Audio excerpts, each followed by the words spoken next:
Undisputed, live from Los Angeles. I'm Joy Taylor here with Skip Bayless and Shannon Sharp. Good morning, guys. Good morning, Joy. Good Hi, morning, Shannon. Hi, Joy. How are you? I mean, you got the Johnny Cash look going on. What's going on? I wore this in honor of my man 2 Chainz because last time he was on with us, he brought me a chain. I thought a chain might look pretty good with this. What do That you would think? look nice. Yeah? That would look nice. Maybe not. Look, me and Skip are matching today, too. Everybody that's watching Thank you, two in Joy. cahoots, everybody knows that. That is so unfair. It is unfair.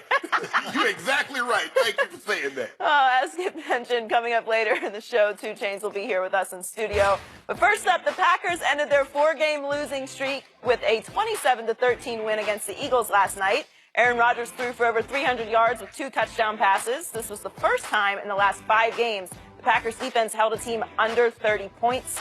Both teams are now 5-6. Shannon, are the Packers back? No. I looked at their schedule. Can they win out from here? They have the Bears. They have the Vikes again. They have Detroit. I think they have one tough game. That's at home with Seattle. So, yeah. But, Skip, his problem is his team, not with Aaron Rodgers, because Aaron Rodgers was 30 of 38, 319 yards, and 2 touchdowns. And the throws that he was completing last night, people was like, his receivers can't get open. But if you look at the second touchdown that he hit to Devontae Adams, that guy wasn't open. And I didn't hear the volume, but I can imagine what was being said. Only a handful of quarterbacks, maybe just one, Aaron Rodgers, can make that throw. You were correct. That got said last night. Only see, now, because I don't listen to the sound, Skip, so I don't know what was said, but I can just imagine. Now, he made that throw. The guy wasn't open. You're talking about the one Nolan Carroll? Yes, right here it is, right here, Skip. Nolan, just catch it. Let me ask you a question. Just catch it. Okay, it's an interception. It's right there. All you have to do is just go like that. And right? Let me ask you a question. Okay. Was that guy open? No. See, he made that throw. Only Aaron Rodgers could make that throw. Now, if the guy had knocked the ball down, everybody would say, well, who's open? You see? Nobody's open. Yeah. When he makes a great play, Aaron Rodgers is great. When it doesn't go his favor, his receivers are terrible. That's first and foremost. But here's the thing, Skip. Their defense is going to be the undying of this football team. Because if you look at the first 4 games, they were average giving up, 42 yards a game rushing, less than 2 yards per carry. Since then, 117 yards per game, 4.6 a carry. In 3 of those games, the team has rushed for over 150 yards. I don't worry about Aaron Rodgers because he's going to be Aaron Rodgers. But he has to play flawless. He has to play like this in order for them to have a chance. Because if he's off slightly, they're not winning because he doesn't have the defense that he had when Charles Woodson first arrived and they could take the ball away if Aaron had a bad game. If he has a bad game now, you see what normally happened the last 4 games, they were giving up 30+. He had a great game. Defense played a little better. Now they held the team to 13 points. Thank you. I was curious how you were going to go with this. I was afraid you were going to leap back on bandwagon with both feet and might even be driving the A-Rod bandwagon, right? Nope. Thank you. Now, that's objectivity. Way to go. So, back to the question. The Pack was definitely back for one night. Yes. But that last night was more about the crumbling Eagles than the rising Packers to me. Okay. And I remind everyone, the Philadelphia Eagles are now 2-6 since their bye week. 2-6 since Carson Wentz was presented for Hall of Fame enshrinement, right? I was about to ask you, Skip. Right. Did they start losing once he got compared to Peyton Manning and Brett Favre, right? That might have been a turning point for them in this season. But in the end, Aaron Rodgers, look, I like to watch Aaron Rodgers. He is fun to watch. Yes. He is great for the National Football League. He was great for ESPN last night, and I assume the show he put on helped boost the ratings last night. I don't know that for a fact, but he is box office. He is. He's big time. And if you let him get outside the pocket, he is especially box office because that's where he will carve you up. And he started early on to carve up the Eagles. And then, of course, early second half, he scrambled too far to the sideline, and I guess he tweaked his hamstring, and he was back to his insufferable self after the game, his arrogant, insufferable self. Aaron Rodgers said, I knew it was becoming a big story on television, so he had to go behind the little enclosure, to get it retaped. And he was back for one night to being Aaron Rodgers. So let me finish on the Packers before I get to Carson Wentz. So if you look at the schedules, as you did, This division is still up for grabs, but I still believe the Detroit Lions are going to win it because they still have a 2-game lead over the Packers, Right. 7-4 to 5-6, right? And they've already beaten them head to head. And they've already beaten them, and they No, get. they lost. They lost. I'm sorry, they lost it Yep. at Green Bay, but yeah. they get that they have to go to Detroit Correct. on the last Sunday Yes. of the regular season. Now, Minnesota ain't out of it yet. My Cowboys have to deal with them Thursday night up in Minneapolis. They're at 6-5, but I still say at 7-4, Detroit has enough of a cushion, enough of an edge that they can win a couple of more games and get home as the division winner. And I still say that Matthew Stafford is playing at an even higher level than Aaron Rodgers was playing at even last night. But now, let's get back to the home team that had not lost a home game all year until last night. Will somebody please help me with this? Because I keep bringing up on the show the continuing over-the-top over-glorification of one Carson Wentz. I just don't get it. And I'm sure he's a great kid, but that's all I hear. He's such a great young man, and he has taken over this locker room and this franchise and this team, and he's becoming a great what? I'm serious. Can you explain this to me? Because I keep waiting and watching, and he makes, did you see that athletic scramble? Fortunately, you have the sound down. And again, I love John Gruden. I do. I'm friends with him. I have a lot of respect for him. But it almost became the theme of the night, what a great kid this is and how he's emerging as a great player. Right now, his QBR, again, my favorite stat, 0 to 100, is 48 for the season. That's 30th in the National Football League. That's 1 rung ahead of Ryan Fitzpatrick and 2 rungs ahead of Case Keenum. That's what you're getting right now.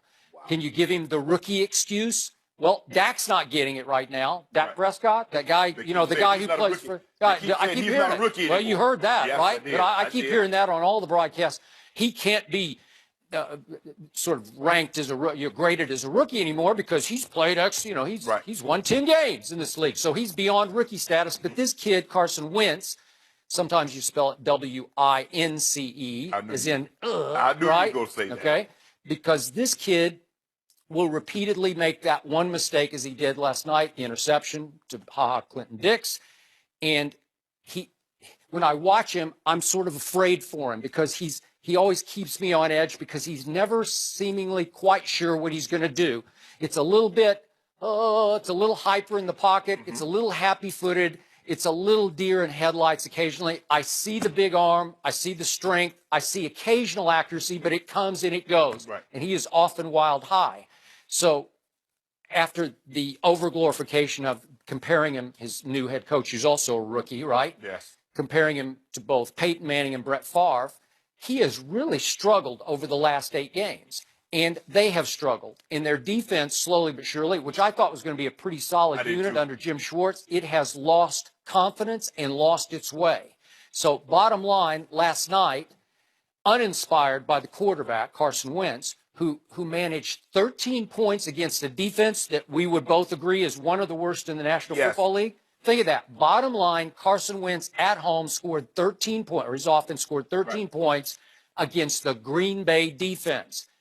It left his team flat. It was uninspiring. And in the end, it was why they couldn't keep pace. For a while, I thought it was going to be 50-49 at the first of the game, right? Yes. It got off to that kind of a start. But in the end, he just fell completely off the pace. Aaron Rodgers got his swag back. He started to strut his stuff again. And if you let him get that way, if you let him get hot early, that's what he's doing. He's giving it that. Yeah, and all of a sudden, and I appreciate you bringing this up because all we heard were the Aaron Rodgers excuses, the memorial excuses about, well, he didn't have anybody to throw to. Well, then the new big theme last night was Devontae Adams is emerging as one of the top receivers in the NFL. Well, he's been there all year, right? So what happened? What was the problem? I don't know. But last night, he catches 5 balls for 113 yards and 2 touchdowns. I said yesterday on the show, I thought Jordy would snap out of it and snap back. So he targeted him 12 times last night, and he caught 8 for 91. That'll work. Yep. And little Randall Cobb, again, he doesn't seem to have any wavelength with Aaron Rodgers, but all of a sudden he emerges and he catches 6 balls for 41 yards that were big balls, and they Big convert third down 10 times on third down, 10 out of 14.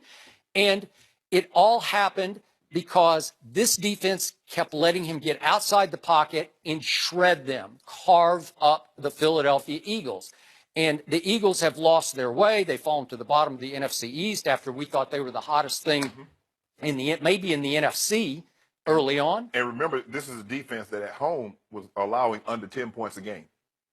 Now, the Packers, their last 2 road games, they gave up 47 at Tennessee. They gave up 42 to the Washington team. They gave up 31 at home to the Colts. So this was a defense that were reeling. Yeah. And somehow at home, and we thought the Eagles were going to be better because, early on, they looked like a very good team. We saw what they did to the Pittsburgh Steelers in their building. They took them apart.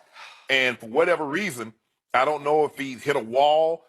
Maybe we overhyped him. Maybe we wanted that to be because we had 2 quarterbacks, young rookie quarterbacks in the same division, and we were building it up. I think maybe the second week we were already talking about, is this the new Peyton Manning, Tom Brady? And I'm like, well, wait a minute. After 3-4 games, we're going to talk about, is this the new rivalry that's going on in the National Football League? Maybe we made more of it than what needed to be made. Clearly, the Eagles are heading in a different direction than what the Packers are headed. But I don't really consider the Packers, even if they get into the playoffs, who could they beat, honestly? One game with that defense, because you're going to get maybe a Washington team. You saw what Kirk Cousins did to you. You're going to get a Cowboys team. Now we'll find out how well they're going to do against the Seahawks. But I don't think they can pressure Russell. They can take advantage of the weakness of the offensive line that the Seattle have to take advantage of that. So we'll find out a lot more. But if Aaron Rodgers is going to play like this, 30 of 39 for 313 and a couple of touchdowns, they're going to be difficult to beat. But he has to play flawless because his team is flawed.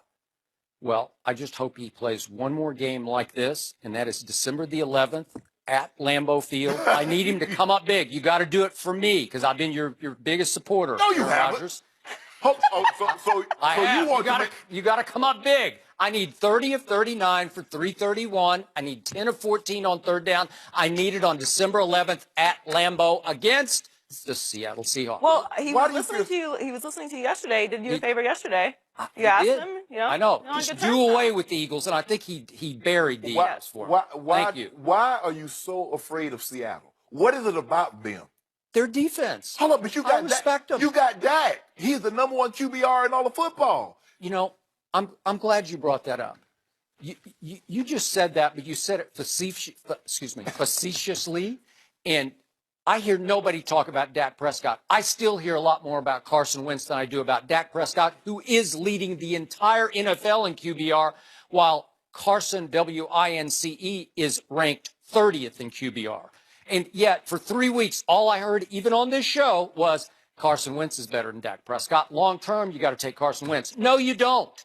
And Dak continues to do nothing but win football games completely efficiently. He's gone now, 5 straight games without a turnover against tough, top-quality opponents? I just find it hard for me to believe that Mr. Bayless, the guy that he said should be the National Football League's most valuable player, he should be, who leads the league in QBR, yep, is worried about a team that is tied with the Los Angeles Rams with 3 games in which they haven't reached the end zone.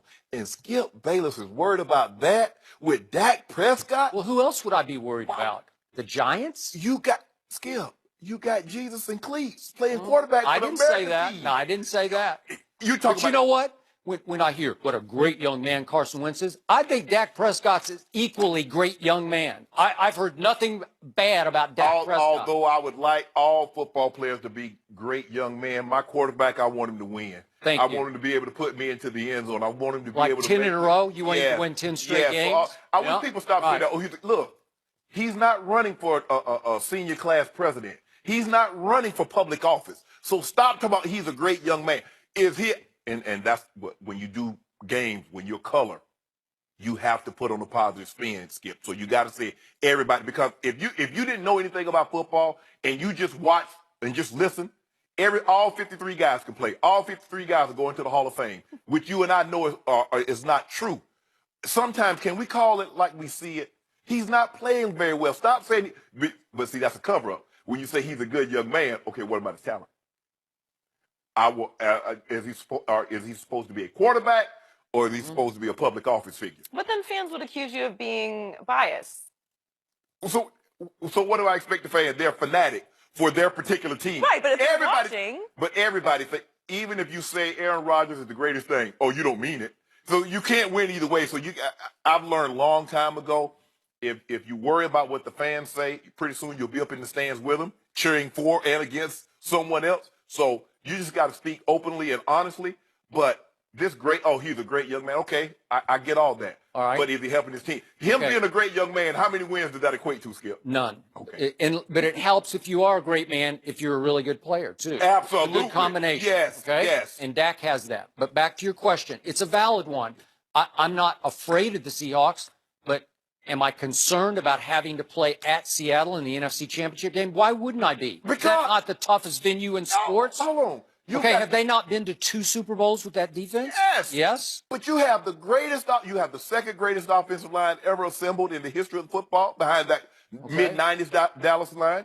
You have the greatest quarterback playing who's going to be MVP this year in Dak Prescott. Well, I just said he was through whatever we are, 11 games. He is through 11 games. That's all I've said. They got a tough schedule down the stretch. You got the guy that's going to be either MVP. Okay, what has my team proven in the postseason? This group together has proven how much? How about none? How about that? That's why I'm sitting over here in the catbird seat. I need time, Aaron Rodgers to take care of Seattle the way he took care of the Eagles. That's all I need. I do not want the Cowboys to lose in the regular season. I want them to be 15-1. Do you?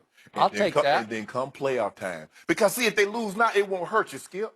It won't even bother you like, okay, they needed that because everybody said. Michael Irvin said that last week. They need to win. Lose a game. Yeah. So it wouldn't hurt you now. Yep. But come playoff time, the division or the championship game. You know what? If you'll give me 15-1, I will take it. And you know what will happen off 15-1? Super Bowl will happen. That's what will happen. You know what will happen? They lose in the first round. Oh, Skip. Oh. Are you willing to bet on that right now? Hey. I'm going to see that matchup, and I might be willing to do a Mountain Dew fountain in your dressing room. Yeah, okay. I can tell you right now why Skip is concerned about Seattle. Because he's objective. Thank you. That's why. Yeah, one of us is objective. Maybe 2 of us here. Isn't that cute? Y'all two dressed in black. I like that. No one sent me the memo. I just say facts. Coming up, does Skip or Shannon think Russell Westbrook will average a triple-double this year? They'll debate that next.